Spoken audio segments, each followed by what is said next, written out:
work with our UN sister agencies to deliver as one. We are happy to be here today to witness this occasion.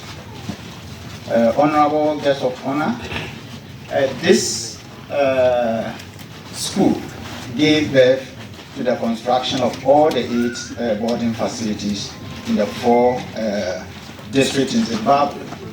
I remember that we were here in March 2020 with the Global Fund Chief Executive Officer, and we strategically decided to bring him here to see what our vulnerable guests were going through.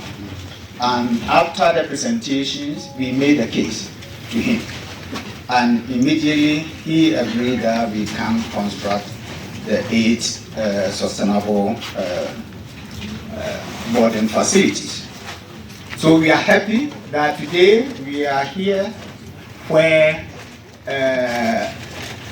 the whole journey started. The facilities being commissioned today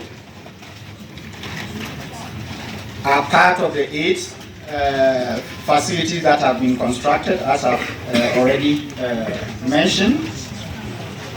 The main objective for this intervention was to ensure that the most vulnerable adolescent girls and young women, those living with disabilities, and those who drop out of school or survive gender-based violence are protected and are empowered to adopt healthy lifestyles that contribute to reducing their risk and vulnerability to HIV infection.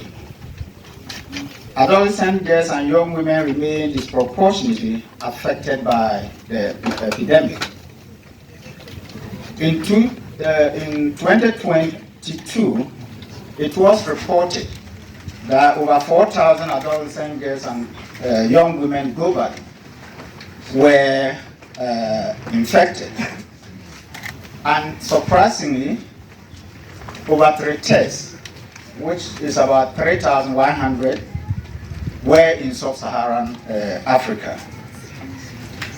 The good news is that in Zimbabwe, we are seeing progress, thanks to your leadership and all the interventions that have been put in place.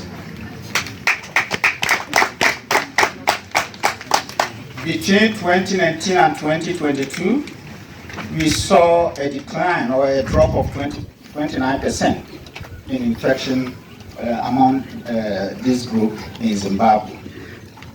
This encouraging trend is narrowing the gender disparity in new infections, with the incidence among adolescent girls now 6 times that of their male counterparts. This is down from 8 times.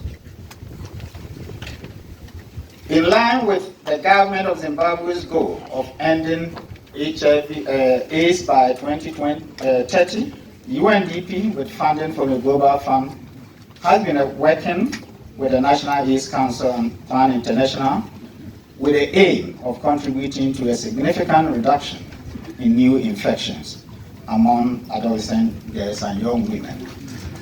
And since 2018, we have contributed about 44 million towards this noble objective. The sustainable and affordable facilities, the 8 that we are launching today or commissioning today, has cost about $1.5 million. And I want to indicate that this was a partnership. It wasn't only the donor, the UNDP, the UN agencies, and the Global Fund, but the National AIDS Council also contributed significantly towards what we are seeing here.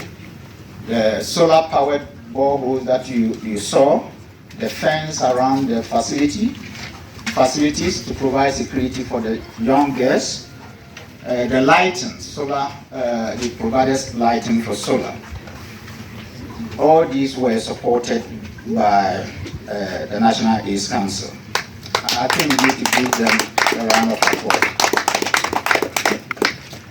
On behalf of the UNDP resident representative and the UN system in Zimbabwe, I would like to take this opportunity to reaffirm our continued support to the government of Zimbabwe towards the achievement of the national priorities and our commitment to collaboration with national partners towards ending AIDS as a public health threat by 2030. Once again, let me also acknowledge